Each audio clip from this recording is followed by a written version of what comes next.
I'm Lee Moore, and this is a quick note before we get into this podcast series on the journey to the West. So this was recorded earlier on some slightly worse sound equipment, so the sound quality is a little bit worse. We're still trying to work out how Rob and I record while Rob is in France and I'm in Oregon. Please, as we begin this journey for ourselves, let us know how you're feeling about the podcast, and I hope you'll understand about the sound quality. Now, on to Journey to the West with the Chinese Literature Podcast. I'm Lee Moore. I'm Rob Moore. And this is the Chinese Literature Podcast. Rob, today is the beginning of a new series. Of a new journey. To the West. Dun dun! Xiuji. We're doing an entire series dedicated just to the Xiuji. This is a single gigantic work. Now, of course, 100 chapters long. 100 chapters long.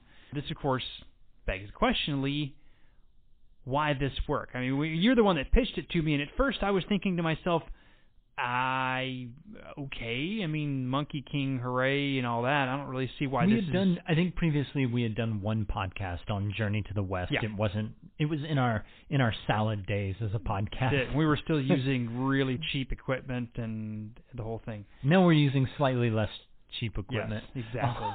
But this novel is one of the defining novels in not only Chinese literature, but really more East Asian literature. Right. And I say that a lot of the writers who we talk about actually ridicule this novel, Journey to the West, as kind of like kids' literature, kind of look askance at it. It's kind of, it's looked at as something that's not... It's escapist fiction. It's not serious fiction. And I think that's a fair description of it. But what's interesting is this novel has had such a profound effect both in China but also outside of China. In Japan, you have lots of remakes of this novel that have, they've transmorphed into television series. So Pokemon and Dragon Ball Z, both to a certain degree, are reinterpretation of Xiuji. This novel. They're reinterpreting a dynamic which you and I are going to talk about in a later episode. A dynamic that also is connected a little bit to the way superhero fiction works, where there's a certain way to understand how the genre works, and if you don't know how it works, it can seem really silly. But, you mentioned it being so popular in East Asia. Just in China alone, there are dozens of film and TV adaptations, even more manga and other printed media adaptations. I think you and I were talking once, the earliest film produced in East Asia was a version of one of the stories. The earliest feature-length film, if I remember correctly. Yeah. And, it's interesting. You talk about the impact in East Asia. There are, just in China alone, dozens of film and TV adaptations, manga adaptations, children's books. It just goes on and on. And its impact in Asia in general is such that I remember when I was sitting in my office once, I had a picture of the Monkey King, the main character, the most popular by far character in the novel, up on my computer. And she came walking by, a colleague of mine came walking by, who's Thai, and she said, "Oh, I know who that is. He's a part of it." She kind of fumbled for what exactly it was, but she recognized the character immediately, because in other countries in East Asia there are adaptations as well.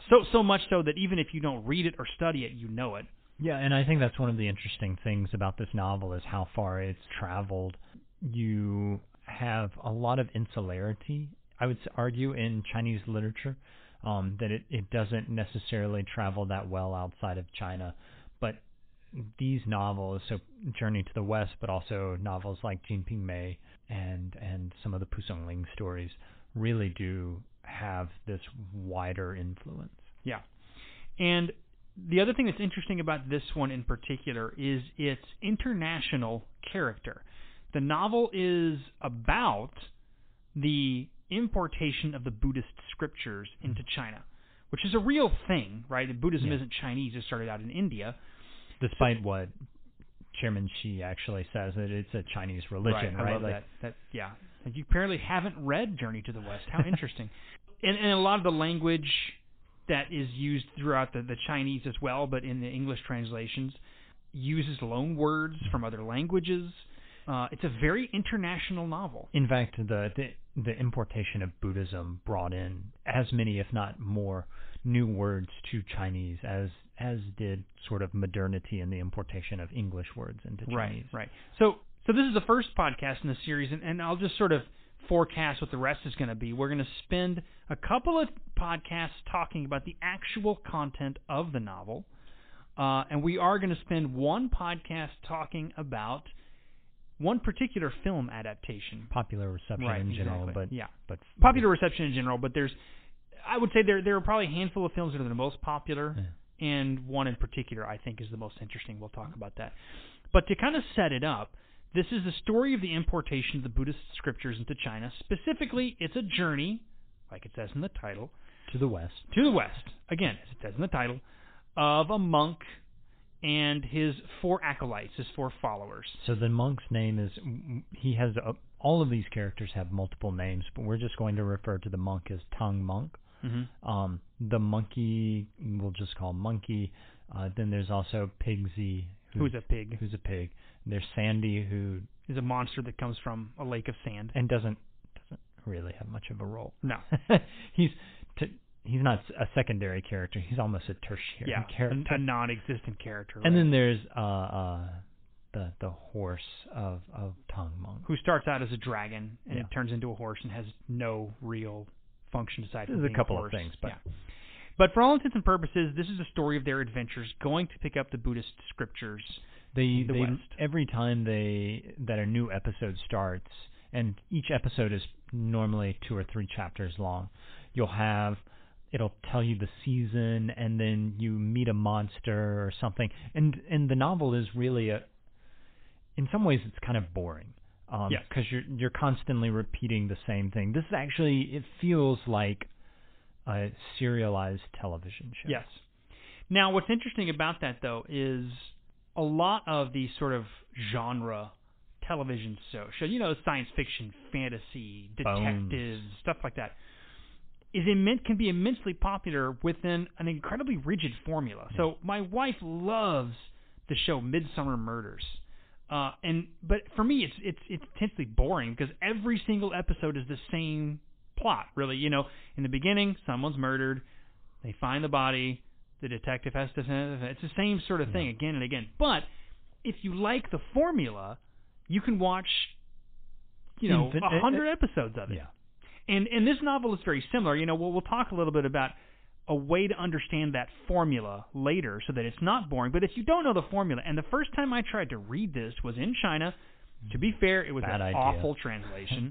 Foreign Languages Press was a horrible translation. Yeah, Beijing Foreign Language Press just anything you get from them, you should just... Not great. Yeah. Not great stuff. I made it through like 20 chapters or something, and I had to put it down. I was like, this is the same thing. So it usually works. The formula is they are journeying west. They encounter an obstacle, usually a supernatural one. It's usually a monster. The characters usually react in a similar way. Monkey, or the Monkey King, or Sun Wukong, is an immensely powerful figure. He usually tries to fight, attack, kill, destroy to get his way out. Sometimes it works. Pigsy is normally eating something, or he's very horny, but he is also a sort of powerful figure. He attacks. He saves Monkey several times. Yeah, it's all the exact same thing. I mean, you mentioned that the sort of superhero realm. Right. It reminds me of a lot of the superhero shows I watched growing up on Saturday morning, where it's always just the same, like variations on the same theme. And for as much as the Marvel universe, film universe now gets a little more critical acclaim, it's kind of the same thing. I mean, someone has a special suit, a special power. They fight evil. They win. And there's always like a special stick or a special tool, something. Anyway, but like we say, if you like the formula, it can be immensely popular. Now, the other reason to talk about this novel in depth is, yes, the popular impact, but also when you have a formula like this, and it is as popular as it is, it can tell you a little bit about the culture and the readers that encounter it, that enjoy it. So before we get into discussing a specific part of the novel, what translation? We're using what I think is unquestionably the best, which is by Anthony Yu, Y-U. It's the only translation in English of the entire novel, poems included, all the way through. Arthur Waley, who is a sinologist from earlier times, yes, much earlier times, early 20th century, mid 20th century. He translated much of the novel, although not the complete thing, and didn't translate the poems. Yeah, which is a problem because poems make up a huge amount of this novel, just the actual space of the novel. So Anthony used he just recently, in the past couple of, I think within the past decade, finished this translation of the complete thing. He's a former religion professor at Berkeley. We find his translation stunning. It's incredible. Highly recommend it. One of the things that recommends it is the way he brings to bear, a lot of the names of things he includes non-Chinese languages, which definitely helps you to understand the international character of the novel. He does a great job of demonstrating why the novel's literary. All the poems in classical Chinese writing, if you included poetry, it meant I want you to take this seriously. And if you take the poems out, so Arthur Waley's version is fun. If you're just looking for a fun read, that's kind of where you go. But if you're looking to read this as a piece of literature, then you pretty much have to read Anthony Yu's translation. I mean, you could read the original. Well, yeah, you could read the Chinese.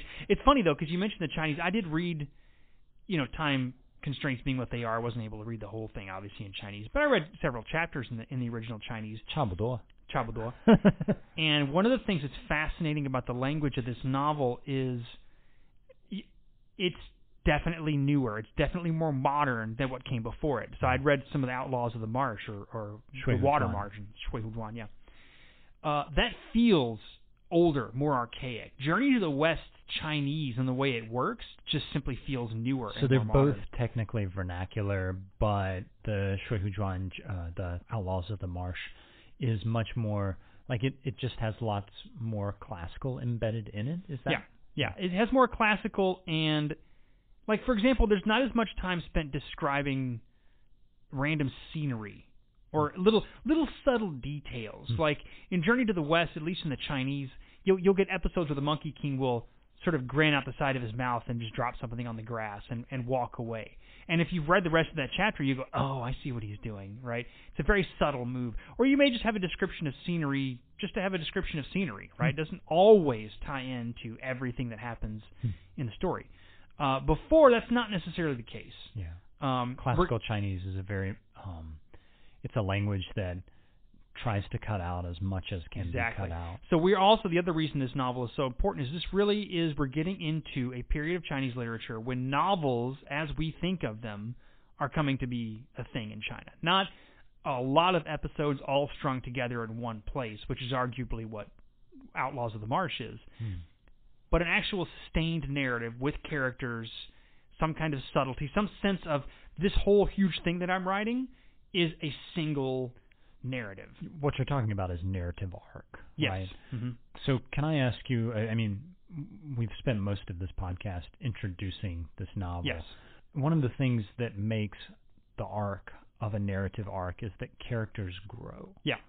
Do you think that the characters in this novel grow?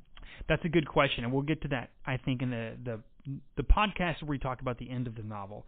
There is change, particularly at the end there is change. Do they grow? Not necessarily. It's pretty minor, isn't it? It's very, very minor. But there is, like I say, the ending, there is some change, right? Yeah, they are, at least Monkey is good enough to become a kind of Buddhist holy figure in the Buddhist pantheon. Pigsy, he gets a lower position, but he is at least not sleeping with anything that has legs, which is where he starts out. Right, exactly. And we should point out, as we start to kind of wrap this up, if you haven't read any of this story, you're not familiar with any of it, it is a journey to the West. You have characters who are having adventures, battling supernatural powers to go get the Buddhist scriptures, yes. But the other thing it is a search for enlightenment. So each of the characters attached to Tong Monk are there to essentially earn enlightenment, to earn a place out of some form of punishment or imprisonment. And we'll talk about that more in the next episode. So it is also a kind of a running example of how a person can struggle towards enlightenment themselves. So it's a story of the Buddhist scriptures. It's also a story of the individual seeking salvation. And there are some interpretations of the novel that suggest that Tang Monk and his band of 4 merry monsters is actually a symbol of an entire person. Tang Monk being the sort of intellectual seat in the brain, Monkey being the sort of rage center of the human emotion, Pigsy representing the more carnal appetite. So that this entire novel is about Tang Monk learning to control these monkeys, which is actually a metaphor for the individual learning to control their appetites. Right. And there's a very Buddhist message in there. Right? Well, and it is, and we'll talk about this. I keep saying we will talk about this. This will be the last thing I say, because otherwise we'll get into dozens of others we'll talk about this. One of the things that was striking to me reading the novel this time around, and this is partly to do with Anthony Yu's translation, partly to do with I was trying to read as much as possible actually in Chinese, is there's a poignancy to this struggle. This is what I would say in response to your question about change or about growth. I don't know that I see too much change, but there is an awareness of a struggle being more than just the struggle you're reading on the page. This is not just how does Monkey win so they can keep going. This is Monkey is struggling with himself. There are episodes where it's clear that Monkey or Pigsy or any of the others want to be doing different things, want to be acting differently, but they're unable to. They're incapable of it.